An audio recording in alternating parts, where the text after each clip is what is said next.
আমার একটি ভিডিওতে আমি তোমাদেরকে বলেছিলাম যে দিদির হাজব্যান্ডের বার্থডে ছিল যেই দিন, সেদিন আমরা কেউ যেতে পারিনি, তাই বিলেটেড বার্থডে সেলিব্রেট হবে যেদিন দিদির বাড়িতে নিমন্ত্রণ ছিল আমাদের। আর এটা হচ্ছে সন্ধ্যাবেলায় কেক কাটিং করা হচ্ছিল। আর এই কেক কাটিং করার সময় আমার যে একটা গলার আওয়াজ বেরোচ্ছিল, সেই অরিজিনাল ভয়েসটা আমি আর এখানে লজ্জায় দিতে পারলাম না, তাই আমি মিউট করে নিজেই পরে ভয়েস দিয়েছি। আসলে সেই সময় মানে কি বলবো, মানে আমি নিজে এত আনন্দ পাচ্ছিলাম যেন মনে হচ্ছিল আমারই বার্থডে সেলিব্রেট হচ্ছে।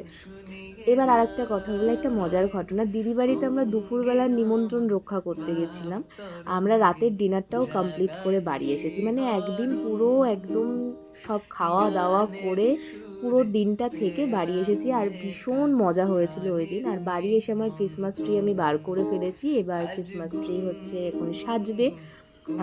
দেখি কেমন লুকস দিতে পারি। যাই হোক, এবার তোমাদের অনেকের মনে হবে যে এত বড় বয়সে, বুড়ি বয়সে নাটক।